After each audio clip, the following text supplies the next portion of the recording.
Kasia Novak had exactly 43 minutes before her flight to Warsaw started boarding, and she'd just done something monumentally stupid. She'd texted her former boss, former as of 6 hours ago, 2 words in Italian that she'd been thinking for 2 years but had never, ever planned to say out loud. Ti voglio. I want you.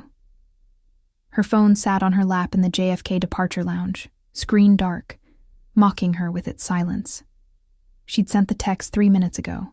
3 minutes of agonizing nothing while boarding announcements echoed around her, and travelers rushed past, and her heart tried to climb out of her throat. This was insane. She was insane. 24 hours ago, she'd been Alessandro Ferretti's translator, professional, competent, reserved.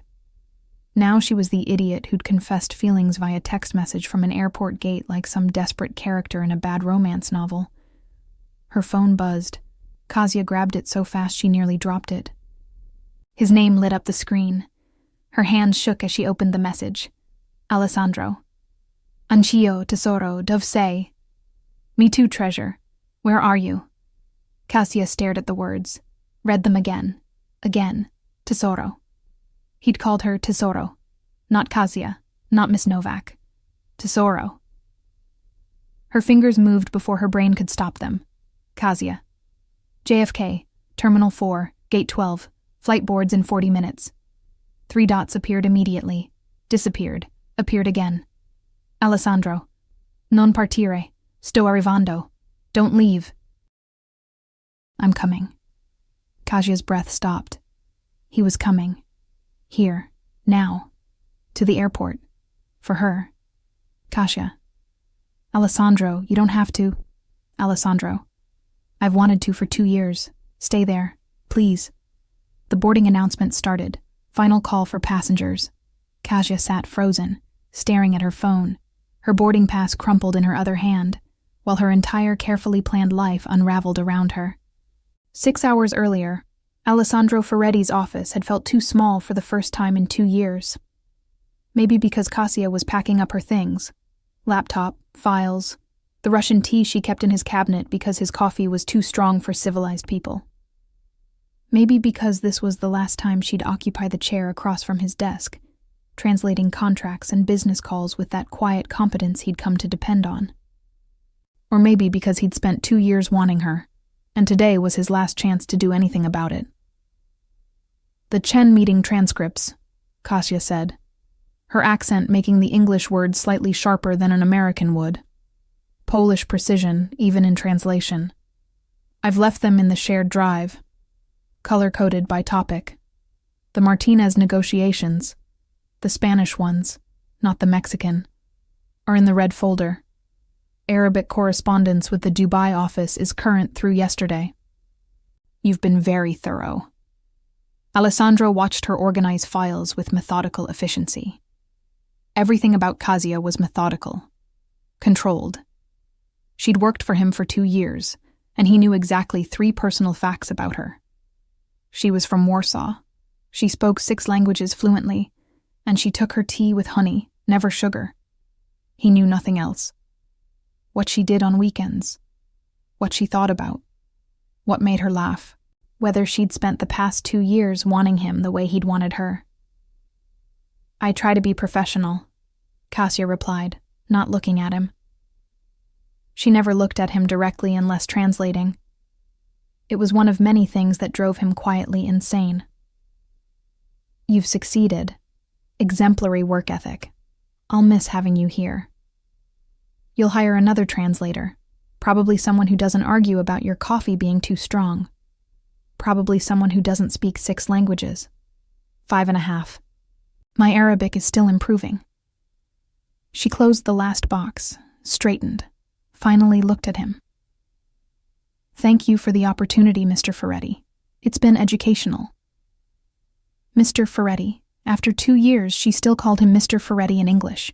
In Italian, during business calls, she used his first name, but never in English. Never directly to him. Educational, Alessandro repeated. That's one word for it. What word would you use? Torturous. Impossible. The most difficult 2 years of my professional life because I've wanted you since your interview. and couldn't do anything about it because you worked for me. Productive, he said instead. Very productive. Kasia nodded, picked up her box. I should go. My flight is at 8. Let me help you. I can manage, but thank you. She moved toward the door, stopped, turned back. Alessandro? His name, in English, for the first time in 2 years. Yes? She stopped. Something flickered across her face. Uncertainty, maybe, or regret. Nothing. Goodbye. She left before he could respond. Alessandro sat at his desk for 20 minutes after she'd gone, staring at nothing, thinking about 2 years of professional distance and careful boundaries and the way she'd said his name just once, like it meant something. His phone buzzed. Text from Marco, his business partner. Marco. Did you tell her? Alessandro. Tell her what? Marco. Don't play stupid. Did you tell Kasia you've been pathetically in love with her for 2 years? Alessandro. She's my employee. Was my employee. There are rules. Marco. She's not your employee anymore. She's leaving the country in 3 hours. What rules? Alessandro. It's complicated. Marco.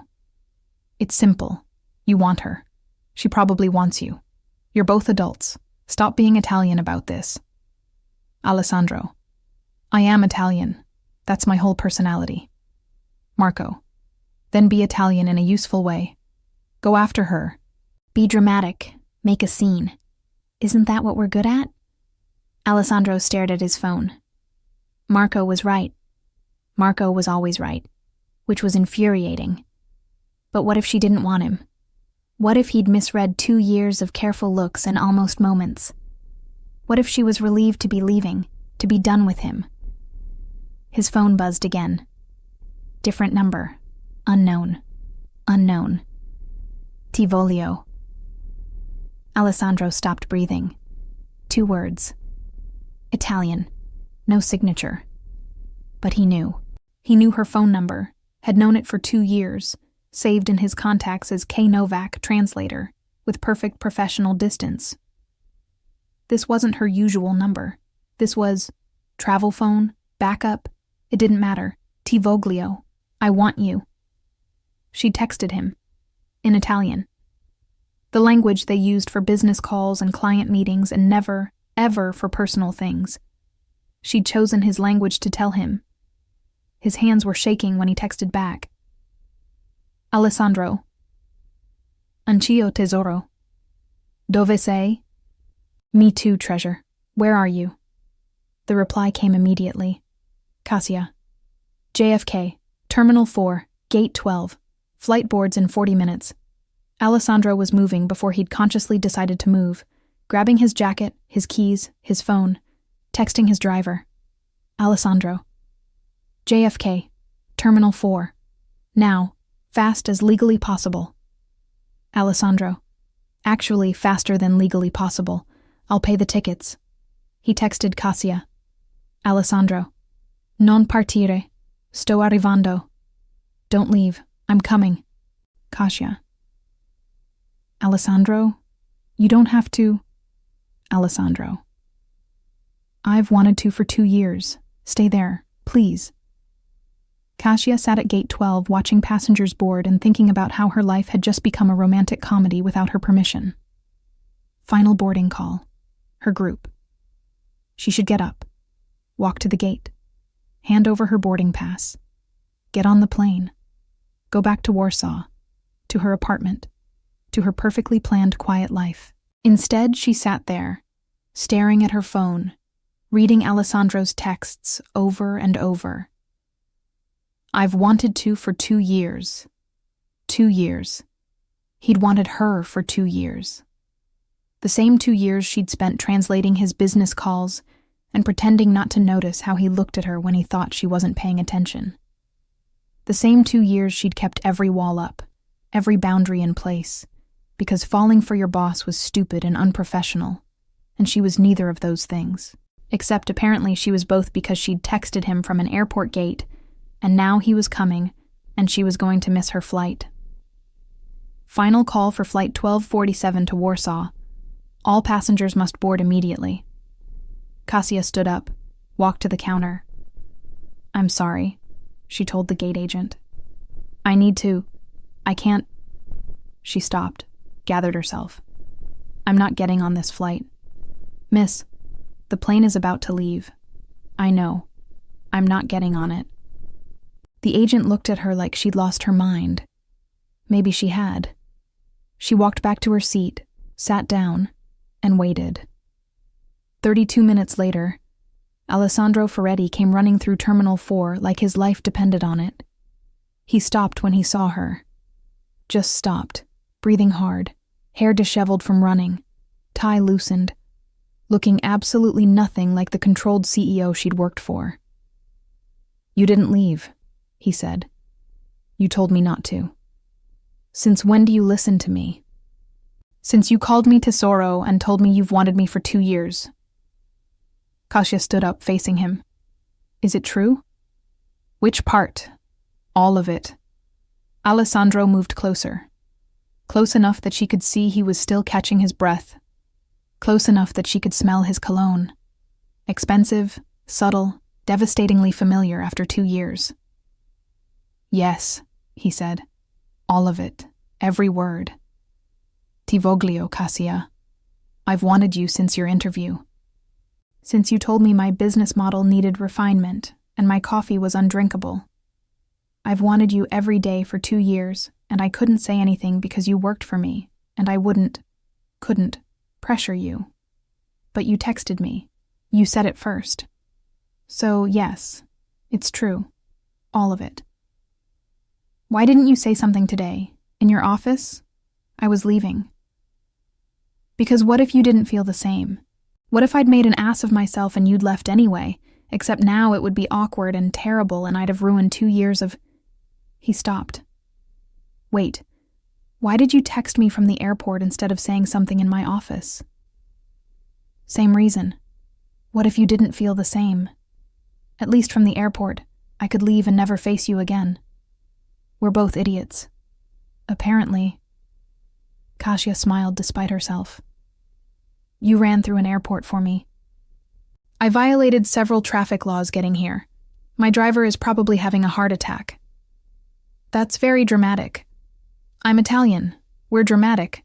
It's genetic." Alessandro reached for her hand, hesitated. "Can I?" Kasia took his hand, before he could finish asking. His fingers closed around hers, warm, firm, perfect, and something that had been tightly wound in her chest for 2 years finally loosened. "I missed my flight," she said. "I know. I have nowhere to stay. My apartment in Warsaw is sublet. I gave up my place here last week. Stay with me." "Alessandro, not like that. I have guest rooms, multiple guest rooms. Very respectable Italian hospitality. Unless you want..." He stopped. "I'm getting ahead of myself. Let me start over. Kasia Novak, would you have dinner with me? Tonight? As 2 people who don't work together anymore and can finally acknowledge that they've been wanting each other for 2 years? I'm wearing airport clothes. I haven't slept. I probably smell like recycled airplane air. You look beautiful. You always look beautiful. It's been distracting for 2 years. That's not very professional to say to your translator. You're not my translator anymore. Now I can say all the unprofessional things I've been thinking." He squeezed her hand. "Dinner? What about my flight, my visa, my entire life in Poland? We'll figure it out, together, tomorrow, tonight, just dinner. Please. Let me take you to dinner and we can have an actual conversation, where we're not translating business calls or maintaining professional distance. Let me get to know you. The real you. Not translator Kasia. Just Kasia. She should say no. Should book another flight. Should go back to Warsaw and her apartment and her carefully planned quiet life. Instead, she said, "Okay. Dinner." but somewhere with good food. If I'm staying, I'm eating properly. I know a place. Italian. Obviously. Obviously. She picked up her suitcase. I can't believe I just missed my flight for a man. I can't believe you texted me from an airport in Italian. Who does that? Someone who spent 2 years wanting to and finally got desperate enough to actually do it. Desperate is good. I like desperate. Alessandro took her suitcase. My car's waiting. Traffic is terrible. We'll probably sit in it for an hour. Good. That's an hour where you can tell me everything I don't know about you, starting with why your coffee is so aggressively strong. Italian tradition. It's supposed to be strong. It's supposed to be drinkable. There's a difference. They were arguing about coffee while walking through JFK Terminal, and Kasia realized she was smiling. Actually smiling. When was the last time she'd smiled like this? Maybe never. Maybe she'd spent 30 years being careful and reserved and professional, and it took a desperate text message and an airport chase to finally be happy. In the car, expensive sedan, driver trying not to look curious, Alessandro turned to her. Tell me something true, he said. Something you've never told anyone. That's very direct. I've waited 2 years. I'm done being patient. Kasia thought about it. About 2 years of walls and boundaries and careful distance. About the text she'd sent that had changed everything. I almost kissed you, she said quietly. Twice. The first time was 6 months in. You were translating for yourself, showing off, really, and you got the Arabic wrong. I corrected you. You laughed. I almost kissed you right there in your office. When was the second time? Today. In your office, when I said goodbye. I stood there for 10 seconds trying to decide if I was brave enough. She looked at him. I wasn't. So I left. And then I got to the airport and thought, if I don't tell him now, I never will. And I texted you in Italian because it felt safer. Like if you didn't respond, I could pretend I meant something else. What would you have pretended? That I wanted to practice my Italian. That it was a translation question.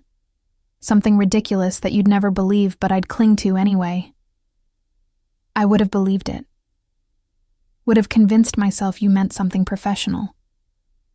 Would have spent the rest of my life wondering what if. Alessandro touched her face, gentle and hesitant. Can I kiss you now? Since you weren't brave enough this morning, but you were brave enough to text me from an airport. You ran through JFK for me. I think you've earned it. He kissed her. Finally, after 2 years of careful professionalism and maintained boundaries and wanting, he kissed her. And it was perfect. Soft at first, then deeper. His hand in her hair, her hand fisting in his jacket. 2 years of tension finally breaking. When they pulled apart, the driver was very carefully studying the traffic ahead. That was worth waiting for, Alessandro said. Don't get cocky. I speak 6 languages. I have high standards. 5.5. Your Arabic is still improving. Suddenly you remember my words. I remember everything you've ever said to me. Every word, every conversation, every time you corrected my pronunciation. 2 years of paying attention to you while pretending I wasn't. Same. I know you take your espresso with 1 sugar. You're left-handed. You tap your pen twice before signing contracts. You switch to Italian when you're frustrated. You call your mother every Sunday. She stopped. I've been paying attention too. Good. That's good. He kissed her again, brief and sweet. Dinner. Let me feed you and we can continue this conversation somewhere that's not a car in JFK traffic. What about my luggage? Already in the trunk. I had the driver grab it while I was running through the terminal like a lunatic. Very prepared for someone who was panicking. Italian efficiency. We panic well. The restaurant was small, tucked away in the West Village. Clearly somewhere Alessandro knew well, because the owner greeted him by name and gave Cassia a knowing look that suggested he'd heard stories. "Your usual table, Alessandro? Please, Giovanni, in some privacy?" Of course. Giovanni winked at Cassia. "He's been talking about you for months. My translator this, my translator that. Now I see why. Bellissima." "Giovanni, you're embarrassing me." "Good. You need embarrassing. Spend 2 years pining. Now finally you do something. Sit. I bring wine, the good wine, for celebration." They sat at a corner table, intimate and quiet. Cassia looked around. Exposed brick, soft lighting, checkered tablecloths that should have been cheesy, but were somehow charming. "You come here often," she said. "Every week. Giovanni's an old family friend. This is..." Alessandro paused. "This is where I come when I need to not be CEO for a while. Just me. No pressure. Good food, good wine. No expectations. You're bringing me to your private space. I'm bringing you everywhere from now on, if you'll let me." Giovanni appeared with wine, poured without asking, disappeared again. Alessandro raised his glass. "To airport confessions and terrible decisions that turn out to be the best decisions. To being brave enough to text instead of just leaving." Cassia clinked her glass against his. "Though I still can't believe I did that. I can't believe I ran through an airport. I'm 42. I could have broken something." "You're very dramatic for a CEO. CEO is just a title. Underneath, I'm still a dramatic Italian who makes terrible decisions about women. This is a terrible decision. Best terrible decision I've ever made." He reached across the table, took her hand. "Ask me anything. Anything you want to know. 2 years of professional boundaries, now we have none. What do you want to know?" Cassia thought about it. About 2 years of wondering and never asking. About the mystery of Alessandro Ferretti beyond business calls and contract negotiations. "Why did you hire me?" she asked. 2 years ago. You interviewed 12 translators. I was the youngest, the least experienced. Why me?" Honest answer? "Always. Because you corrected me in the interview. I was showing off, translating a contract clause into Italian to test your comprehension. I got a verb tense wrong, subtle but wrong. You corrected me immediately. Didn't apologize, didn't hedge. Just, actually, the conditional would be more appropriate there. Most people wouldn't have caught it. You did. And you weren't intimidated by correcting your potential boss." He smiled. "I hired you because you were brilliant and you weren't afraid of me. Also because you were beautiful, but that was secondary to the brilliance." Very diplomatic answer. Very true answer. Though the beautiful part became more relevant over time. Difficult to concentrate during meetings when you're sitting across from me looking like... He gestured vaguely. "Like you. I wore professional clothes specifically to be taken seriously. You succeeded. But professional clothes on a beautiful woman are still distracting, just in a different way. You're very smooth when you're not being my boss. I'm very honest when I don't have to maintain professional distance. 2 years of thinking things I couldn't say. Now I can say them all." They talked through antipasti, primi, secondi. Alessandro told her about growing up in Milan, moving to New York at 25, building his business from nothing. About his family. Loud, opinionated, still in Italy expecting him to move back and produce grandchildren.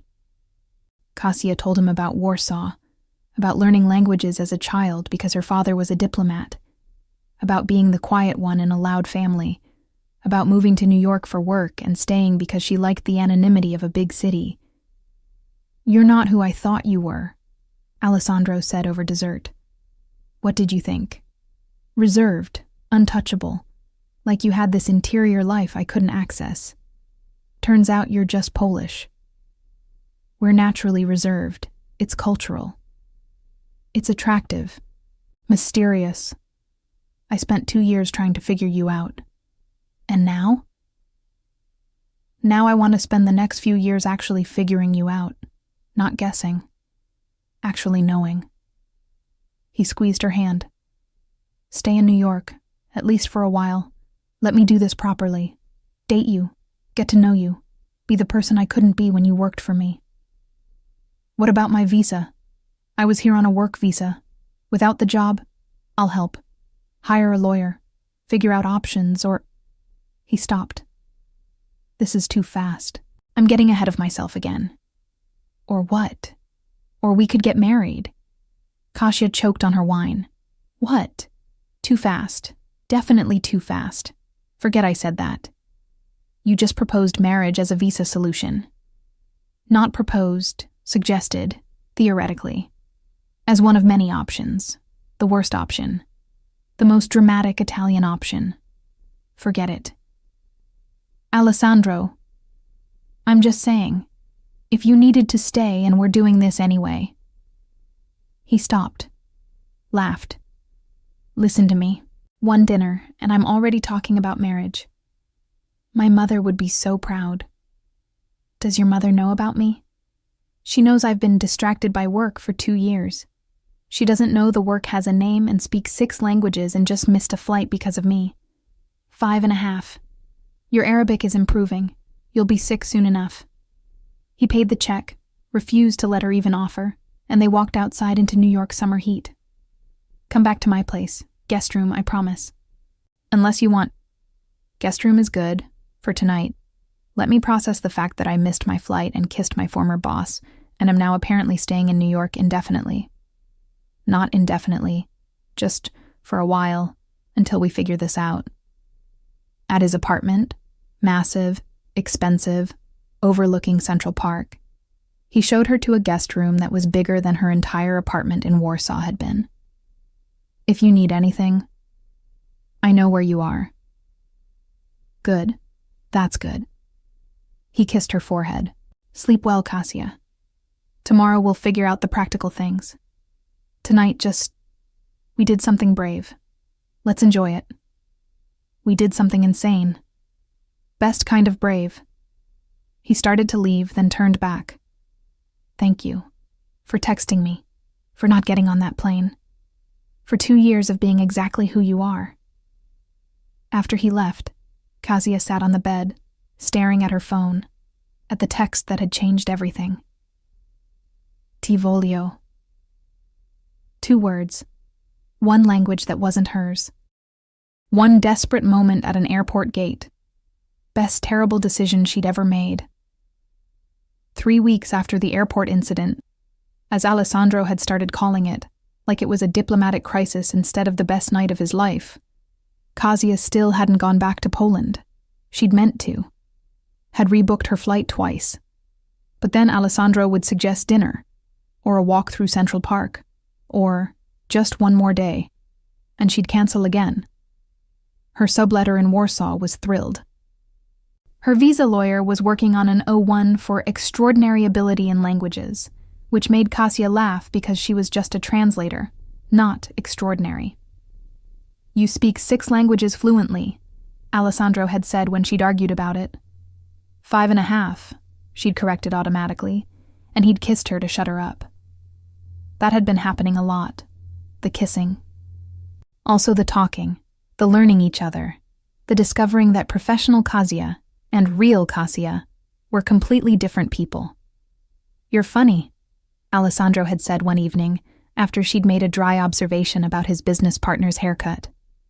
I've always been funny. You just never noticed because I was too busy translating your meetings. I noticed everything about you. I just didn't know you were funny. Add it to the list of things I'm learning. The list was long and getting longer. She liked terrible reality TV. She baked when she was stressed. She could do the New York Times crossword puzzle in 3 languages. She was terrified of dogs but loved cats. She sang Polish folk songs in the shower. You're perfect, Alessandro had said after learning that last one. I'm not. I'm neurotic and private, and I have trust issues. From what? From growing up moving every 3 years because my father was a diplomat. From never staying anywhere long enough to have real friends. from learning that people leave, so it's easier to not let them get close in the first place. I'm not leaving. You don't know that. I do. I'm Italian. When we commit, we commit.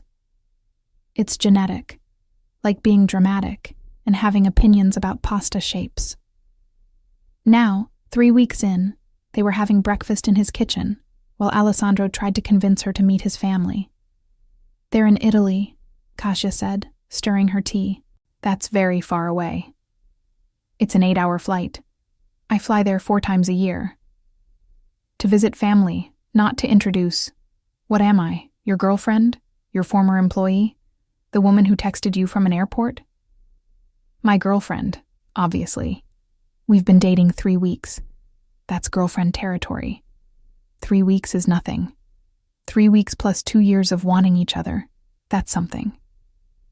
Alessandro stole a piece of her toast. My mother is threatening to fly here if I don't bring you to Italy. She's 82. She doesn't fly well. Save her the trip. Come to Milan with me. Your 82-year-old mother flies? She's terrifying. Age hasn't slowed her down. She called me yesterday to ask if you're real, or if I made you up because I'm tired of her asking about grandchildren. What did you tell her? That you're real. That you speak 6 languages. That you're beautiful and smart, and you missed a flight for me so clearly you have questionable judgment. You told your mother I have questionable judgment? I told her you're perfect. She wants to meet you. Everyone wants to meet you. My father, my sisters, my nonna. They're all very curious about the woman who's made me happy. I've made you happy? Alessandro looked at her like she'd said something ridiculous. Kasia, I ran through an airport for you. I haven't stopped smiling in 3 weeks. Yes, you've made me happy. Impossibly, stupidly happy. That's... She didn't know how to finish that sentence. Didn't know how to process the fact that this man, this successful, attractive, completely out of her league man, was looking at her like she'd hung the moon. When would we go? Next weekend. 5 days. I have business in Milan anyway. You can meet everyone. See where I grew up. Eat actual Italian food instead of my terrible attempts at cooking. Your cooking isn't terrible. My pasta is overcooked and my sauce is from a jar. It's terrible. Come to Italy and I'll feed you properly. This is a lot of pressure. Meeting your whole family. They're going to love you. How could they not? You're brilliant. You can talk to them in Italian, which they'll appreciate. And if they overwhelm you, we can always leave early and explore Milan together. Museums, cafes, gelato. I'll be your personal tour guide. You're very persuasive. I'm very motivated. I want you to see where I come from. Want you to meet the people who made me who I am. He stopped. I want you to understand all of me. Not just CEO Alessandro, but family Alessandro. Italian Alessandro. The version of me that only exists there. Okay. I'll come to Italy with you. Meet your terrifying 82-year-old mother. Try to make a good impression despite being Polish and having questionable judgment. Alessandro came around the table, pulled her up, kissed her thoroughly. Thank you. You're going to love them.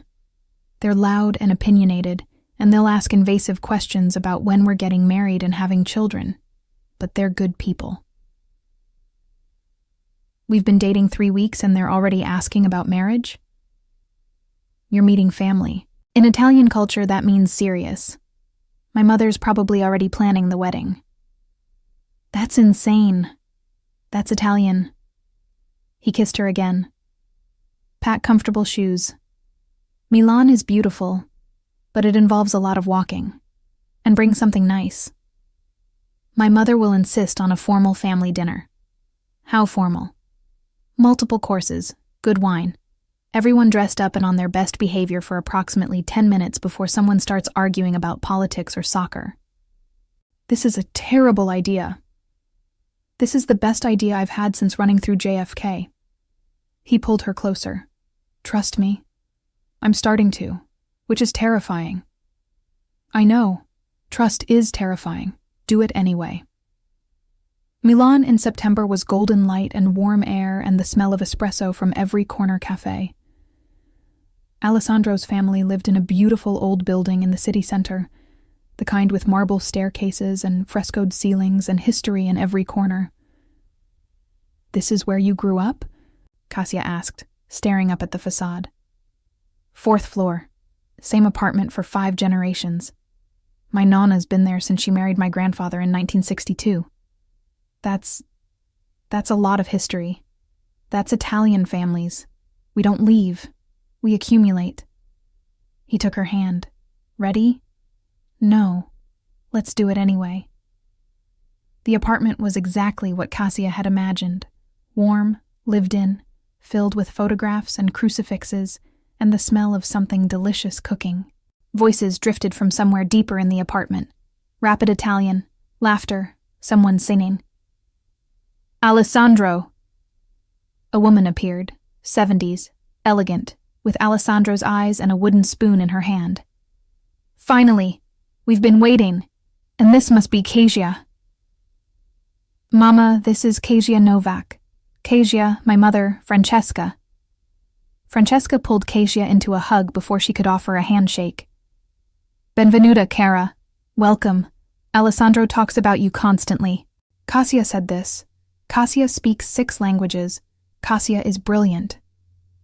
Now I see he didn't exaggerate. Come, everyone's waiting." The apartment filled with people as Francesca pulled Kasia through rooms. Alessandro's father, Vittorio, quiet, kind, with weathered hands that suggested a lifetime of work.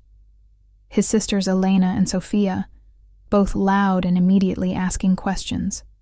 Their husbands, their children, various cousins whose relationships to Alessandro Kasia immediately lost track of. And presiding over everything from a chair by the window, Nonna Teresa. 93 years old, dressed in black, with eyes that missed absolutely nothing. "So," Nonna said, when Kasia was brought before her, "you're the Polish girl who made my grandson smile again." "I hope so, Nonna."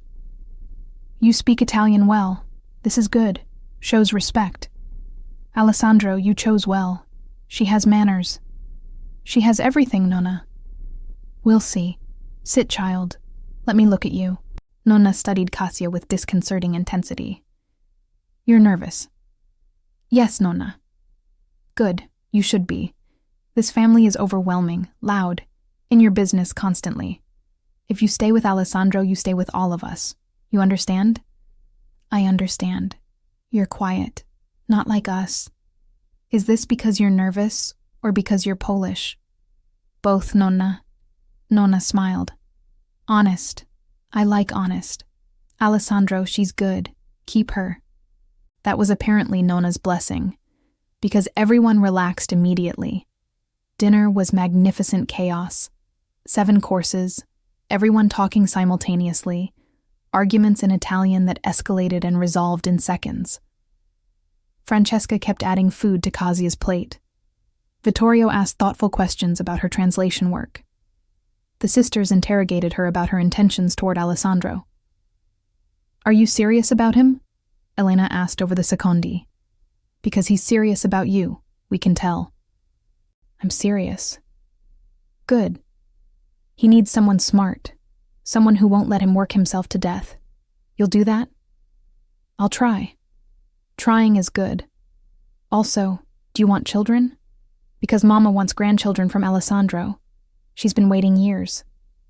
"Elena, you're being invasive," Alessandro said. "I'm being Italian. There's a difference." Elena turned back to Kasia. "Do you want children?" "Eventually, maybe. But we've only been dating 3 weeks. 3 weeks is long enough to know. You know? Yes?" Kasia looked at Alessandro, at his family, at this loud, warm, overwhelming world he came from. "Yes," she said quietly. "I know." The table erupted in approval. Later, after dinner, Alessandro showed her around Milan. The Duomo lit up at night, The Galleria with its expensive shops, small cafes tucked into quiet streets. Your family is intense, Kasia said as they walked. I warned you. Warning and experience are different things. Your mother asked me 7 times if I was eating enough. Your nonna interrogated me like I was a spy. Your sisters wanted to know about children. They loved you, I could tell. My mother never asks people if they're eating enough unless she likes them. And nonna only interrogates people she thinks might stick around. They think I'm sticking around. I think you're sticking around. They're just agreeing with me. He pulled her closer. Are you sticking around? I missed my flight 3 weeks ago. I'm in Milan meeting your family. I think I'm sticking around, yes. Good. Because I already told my mother you're staying for the whole 5 days. She's planning meals, making your favorite things. She doesn't know my favorite things. She asked me, I told her. Now she's cooking them. This is what Italian mothers do. They show love through food and invasive questions. They stopped in a small piazza, empty except for them and the moonlight and the sound of distant traffic. I'm falling in love with you, Kasia said suddenly. I thought you should know, in case that's relevant. Alessandro stopped walking, turned to face her. Say that again. I'm falling in love with you. Maybe I've been falling since you hired me 2 years ago. Maybe since you ran through the airport. I don't know. But I'm falling. And it's terrifying because I've never been good at this. At trusting people, at letting them in. But I'm falling anyway. Kasia, you don't have to say it back. I just wanted you to know. So you understand why I'm here. Why I missed my flight. Why I'm meeting your family and letting your mother feed me 7 courses and trying to not be completely overwhelmed by... He kissed her. Right there in the piazza, under the Italian moon, kissed her like she'd said something perfect instead of terrifying. I'm in love with you too, he said, when they finally pulled apart. Not falling. Already there. Completely. Have been since the airport. Maybe before. Definitely since you told me you almost kissed me twice and were too scared to do it. That was 3 weeks ago. That was 3 weeks ago, and I haven't stopped being in love with you since. So yes, I love you. Completamente. Ti amo, Kasia Novak. Ti amo, she repeated in Italian. Then softer in Polish. Kocham cię. What does that mean? Same thing. I love you. In my language. Now you know it in 2 languages. Teach me more. Teach me Polish. Teach me everything about you. Your language, your culture, your family. I want to know all of it. My family isn't like yours. They're quieter, more reserved. Very Polish. I want to meet them anyway, if you'll let me. You want to meet my Polish family? I want everything, Kasia. All of you. Your languages, your family, your past. I want to know who made you this brilliant, careful, brave woman who texted me from an airport in my language. They walked back to Alessandro's family apartment slowly, talking about everything and nothing. He told her stories about growing up in Milan. She told him about Warsaw winters and moving every few years and learning languages because they were the one constant thing she could control. You're not alone anymore, Alessandro said, as they stood outside the apartment building. You know that, right? You have me. You have my family. You're not alone. I'm starting to believe that. It's taking time. But I'm starting. Take all the time you need. I'm not going anywhere. They spent the next 3 days in Milan, visiting museums, eating at small restaurants Alessandro had loved since childhood, meeting more family members who all seemed delighted that Alessandro had finally found someone. Kasia's Italian was a hit. Her quiet reserve was seen as elegance instead of shyness, and the fact that she could keep up with the rapid-fire conversations at family dinners earned her respect. On their last night, Nonna Teresa pulled Kasia aside. You're good for him, Nona said. He's different, lighter, happy. He makes me happy too. That's good. That's how it should be. Happy together. Not one person giving everything while the other takes. Nona patted her hand. Your family? They're in Poland? Yes, Nona. Warsaw. He should meet them, properly, with respect. Ask the father's blessing, like tradition. We've only been dating 3 weeks. You've been in love longer than that, I can tell. Time doesn't matter when you know. You know, yes? Yes, I know. Then the rest is just paperwork. Nona smiled. Bring him to Poland. Let him meet your people. Let him show he's serious. This is important. On the flight back to New York, Kasia leaned against Alessandro's shoulder. Your Nona thinks you should meet my family. Does she? That's very interfering of her. She's 93. She's allowed to interfere. True. Do you want me to meet your family? Eventually. But Alessandro, they're not like yours. They're quiet, reserved, very traditional. My father especially. He's old-fashioned about dating and relationships and everything. I can do old-fashioned. I can be respectful and traditional and whatever else he needs to see that I'm serious about you. He'll expect you to ask his blessing. If we get serious, if I want to marry you, yes, I do. Want to marry you. Eventually. When you're ready. When we're ready. But yes, absolutely. So if that means meeting your father and asking his blessing traditionally, I'll do that. You're very sure about this. I ran through an airport for you. I'm sure about everything when it comes to you. Kasia kissed him, there in the airplane seat, and thought about how 3 weeks ago she'd been sitting in a different airport, terrified and brave, texting 2 words in Italian that had changed everything. Best decision she'd ever made. 3 months after Milan, and 6 months after the airport text that had started everything, Alessandro and Kasia stood outside her parents' apartment building in Warsaw, and he was more nervous than he'd ever been closing a multi-million-dollar deal. They're going to love you, Kasia said, squeezing his hand. You don't know that. I do. My mother's been asking about you for weeks. My father's curious. That's a good sign. He's never curious about anyone I date. How many people have you dated seriously enough to bring home? You're the first. That's not helping my nerves. You met my entire Italian family. You handled Nonna Teresa. You can handle one Polish father. Your Nonna liked me. Your father might not. Then you'll charm him, like you charmed everyone else, like you charmed me. She kissed his cheek. Ready? No. Let's go anyway. The apartment was smaller than Alessandro had expected. Neat, orderly, decorated with photographs and Polish folk art. Classical music played softly from somewhere. It smelled like fresh bread and something cooking that made Alessandro's stomach rumble. Kasia's mother appeared first, 50s, elegant, with Kasia's eyes and a warm smile. Alessandro, finally, we've been so excited to meet you. I'm Barbara. It's an honor to meet you, Mrs. Novak. Alessandro shook her hand, then switched to Polish, badly pronounced, carefully memorized.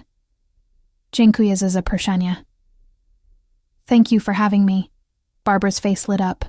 You speak Polish. Very badly. Kasia's been teaching me. I'm not good yet. But you're trying. That's what matters. Barbara hugged Kasia. He's handsome. You didn't mention he was this handsome.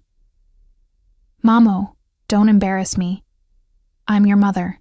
Embarrassing you is my job. Barbara pulled them both inside. Come, come. Your father's in the study. He's been nervous all morning. Tato is nervous? He's meeting the man his daughter is serious about. Of course he's nervous. The study was lined with books, floor to ceiling, in multiple languages, and sitting at the desk, looking every inch the retired diplomat he was, Kasia's father. Jerzy Novak stood when they entered.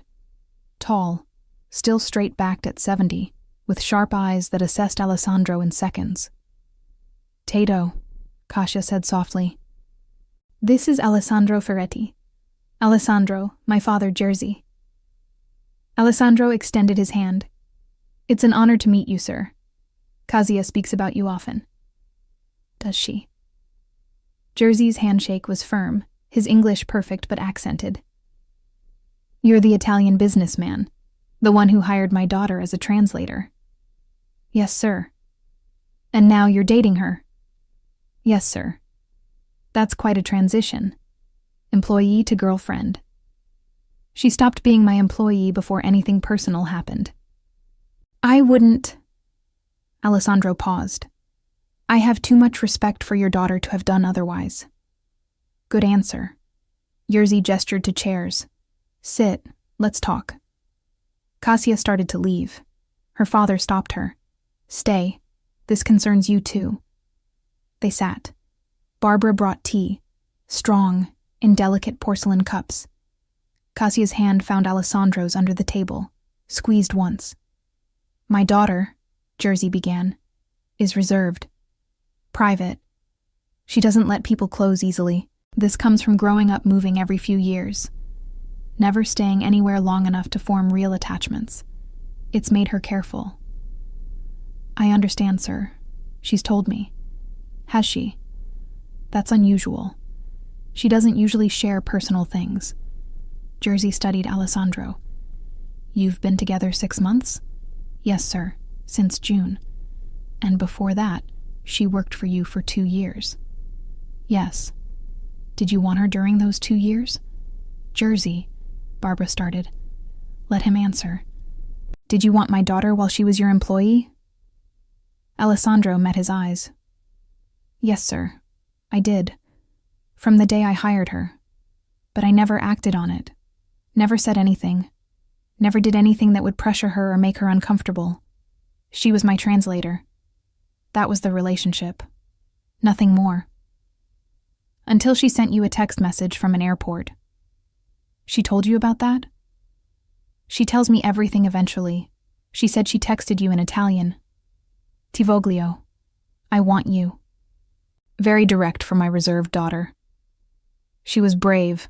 I've admired that about her." "And you went to the airport, made her miss her flight." "I did. I shouldn't have. I should have let her go, let her have space to decide what she wanted without pressure. But I went anyway, because I'd spent 2 years wanting her, and I couldn't let her leave without telling her." "That's very Italian of you. Dramatic." "Yes, sir, I'm aware." Jerzy sipped his tea. "What are your intentions toward my daughter?" "Tato," Kasia started. "It's a fair question." Alessandro turned to face Jerzy directly. "I love your daughter, sir. I want to marry her. I want to build a life with her. I want everything. Family, future, growing old together. But I also want her to be happy. If that means living in New York, we live in New York. If it means spending time in Poland, we spend time in Poland. If it means I learn Polish and meet her family traditions and do everything properly according to your expectations, I'll do that. Whatever it takes to be worthy of her." "You want to marry her?" "Yes, sir, eventually, when she's ready. But yes, that's my intention." "Have you asked her?" "Not yet. I wanted to meet you first. He paused. "Kasia told me Polish traditions are important to you, that asking the father's blessing matters. I wanted to do this properly, respectfully." Jerzy set down his tea, looked at his daughter. "You love him?" "Yes, Tato." "You're sure? He's not just attractive and successful and making you feel things you haven't felt before?" "He's all those things. But that's not why I love him. I love him because he's kind, because he waited 2 years for me to be ready, because he ran through an airport when I was brave enough to finally tell him how I felt, because he learned bad Polish to impress you, because he's here, asking your blessing, even though he's terrified. I'm not terrified, Alessandro said. You're absolutely terrified, Kasia countered. You've been sweating since we got here. It's warm in here. It's October in Warsaw. It's not warm. Jerzy laughed, sudden, genuine. She's right. You are terrified. Good. You should be. I'm very intimidating. You are, sir. But you came anyway, prepared to ask my blessing. This takes courage. Jerzy stood. Walk with me, Alessandro. Let the women talk. We'll have a private conversation. Kasia's eyes went wide. Alessandro squeezed her hand once, reassurance, and followed Jerzy out. They walked through Łazienki Park, cold autumn air and golden leaves and the sound of water from the palace ponds. My daughter, Jerzy said after a long silence, has never brought a man home to meet me. In 30 years, you're the first. Do you understand what that means? That she's serious about me. That she trusts you. Kasia doesn't trust easily. She learned early that people leave. Her childhood taught her that staying was temporary, that goodbyes were inevitable. She built walls to protect herself. I know, sir, she's told me. Has she told you about her last relationship? The one that made her move to New York? No, she hasn't mentioned that. His name was Tomasz, Polish boy, from a good family. She met him at university, dated him for 3 years. He proposed. She said yes. They planned a wedding. 2 months before the ceremony, he told her he'd been seeing someone else for over a year. Someone more interesting than my quiet daughter. Alessandro stopped walking. He cheated on her? For over a year. While they were engaged. While she was planning their wedding. While she trusted him completely. Jerzy looked at Alessandro. She moved to New York after that. Said she needed a fresh start. Somewhere no one knew her. No one expected anything from her. She's been there 5 years. Hasn't dated seriously until you. I didn't know. She doesn't talk about it. Doesn't like people knowing she was foolish enough to trust someone who betrayed her. But I'm telling you now so you understand. If you hurt my daughter, if you make her trust you and then leave, if you cheat or lie or make her regret being brave enough to text you from that airport, I will make sure you regret it. I'm 70. I'm retired. But I have 45 years of diplomatic connections, and I will use every single one of them. Do you understand? Yes, sir, completely. But I need you to understand something too. Alessandro faced him. I love your daughter. Not because she's beautiful or intelligent or speaks 6 languages. I love her because she's brave. Because she's careful with trust but generous when she gives it. Because she sent me a text in my language even though it terrified her. Because she's everything I've ever wanted and didn't know I was looking for. I'm not leaving. I'm not cheating. I'm not like Tomasz. I'm Alessandro Ferretti, and I want to spend the rest of my life making sure your daughter never regrets texting me. Jerzy studied him for a long moment, then nodded. Good answer. Is that all you needed to hear? No. I needed to see your face when I told you about Tomasz. See if you'd get angry or defensive or make excuses. You did none of those things.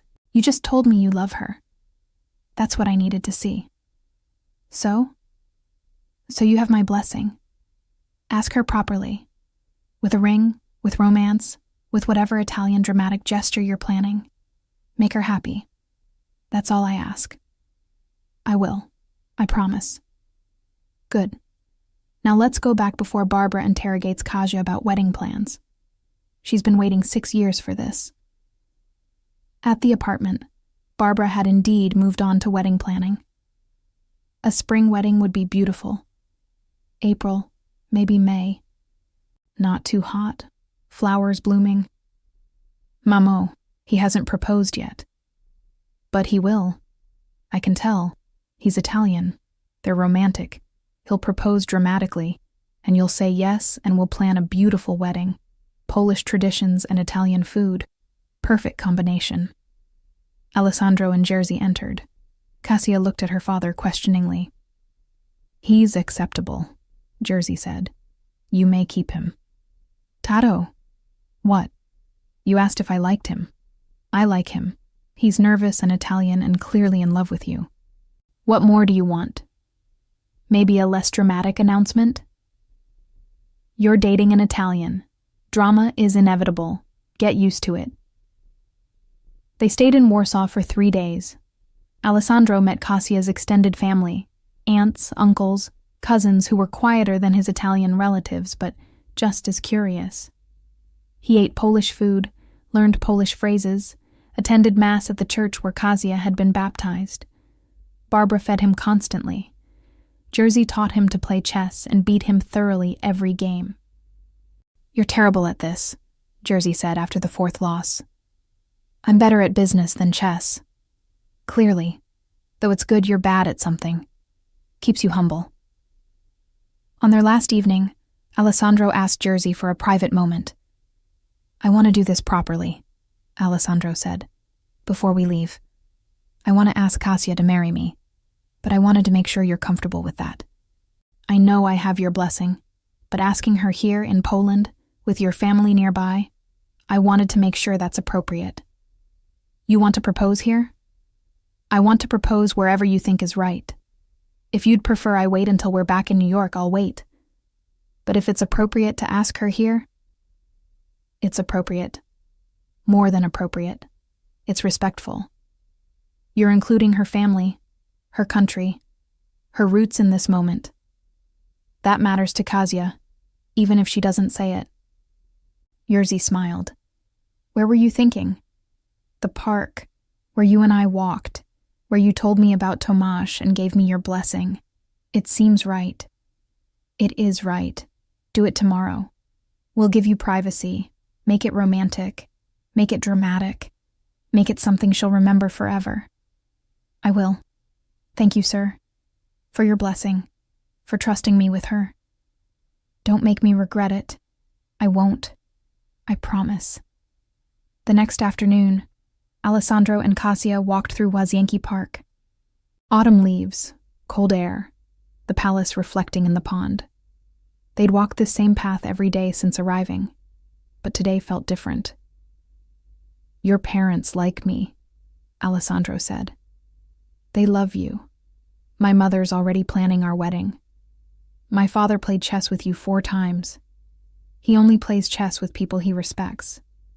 I lost every game. That's why he respects you. You kept playing even though you're terrible. She squeezed his hand. Thank you for coming here. For meeting them properly. For learning Polish and asking my father's blessing. It meant a lot to them. To me. It meant a lot to me too. Understanding where you come from. Meeting the people who made you who you are. He stopped walking. Kasia, I need to tell you something. What's wrong? Nothing's wrong. Everything's right. That's what I need to tell you. He turned to face her fully. Your father told me about Tomasz, about what he did to you, about why you moved to New York. Kasia went still. He told you that? He wanted me to understand why trust is difficult for you, why you built walls, why texting me from an airport was even braver than I'd realized. I didn't want you to know about that. It's embarrassing. It's not.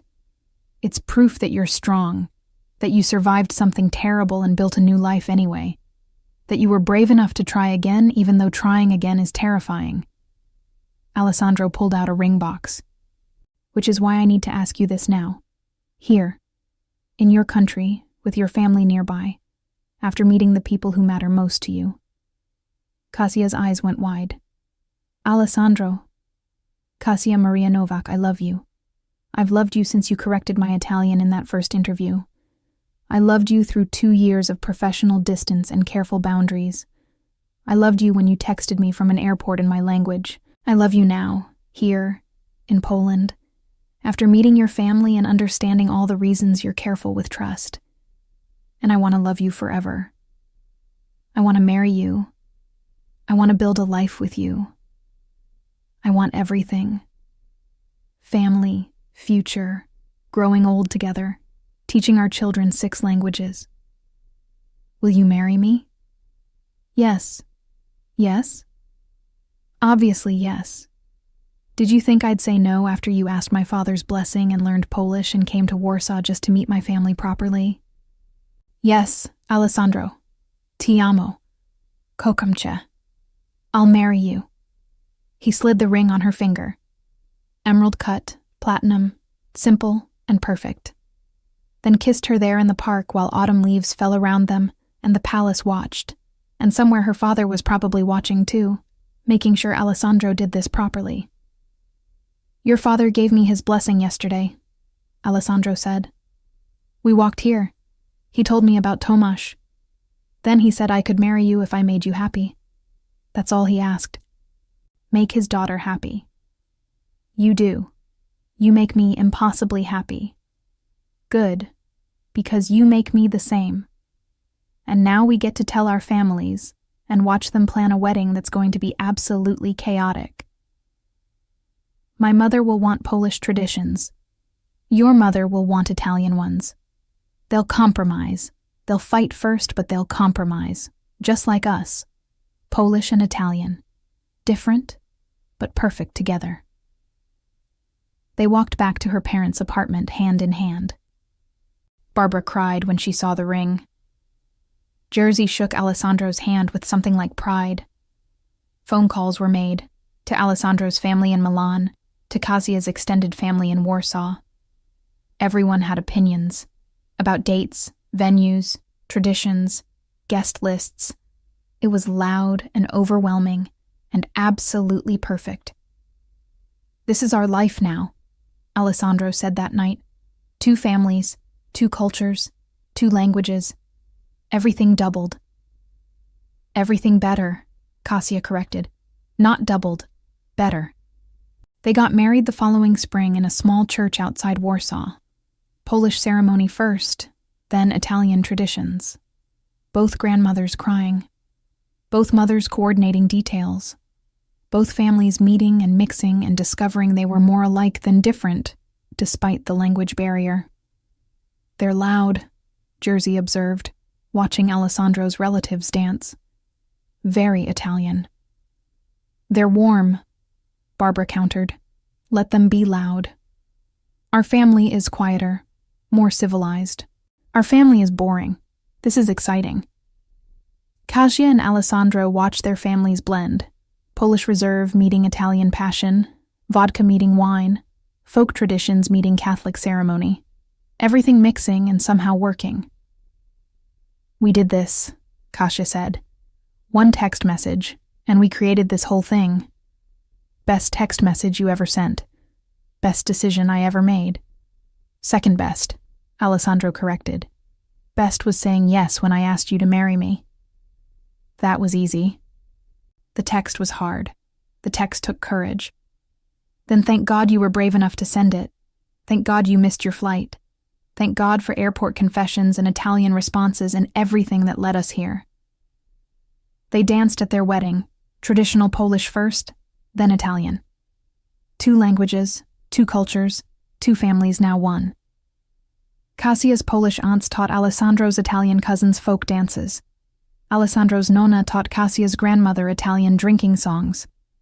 Everyone mixed and laughed and celebrated this union of Polish and Italian, quiet and loud, reserved and passionate. You happy? Alessandro asked, holding his wife close as they danced. Impossibly. You? More than I thought possible.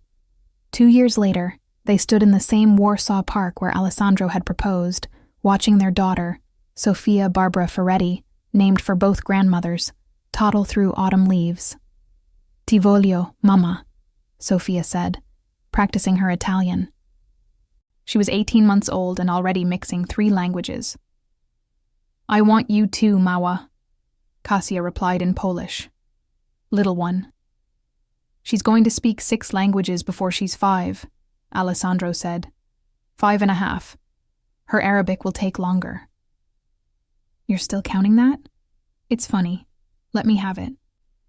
They stood together, watching their daughter play, while their combined families, Polish and Italian, in Warsaw for the autumn holidays, argued nearby about whose cooking traditions Sofia should learn first.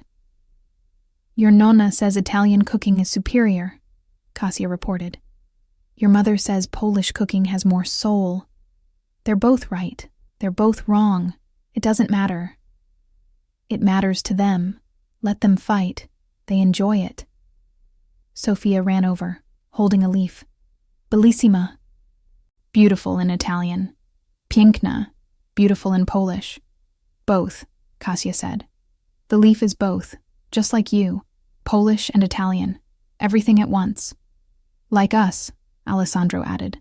Polish translator, Italian CEO, 2 languages, 1 love story. Started with a text message, Kasia said softly. Ti voglio. Anch'io tesoro. Me too, treasure. The same words that had started everything. The same confession that had led to an airport chase, a missed flight, 2 families joining, a marriage, and this moment. Autumn in Warsaw, their daughter playing, their families nearby, their future stretching ahead bright and bilingual and absolutely perfect. Best text message Kasia had ever sent. Best decision either of them had ever made.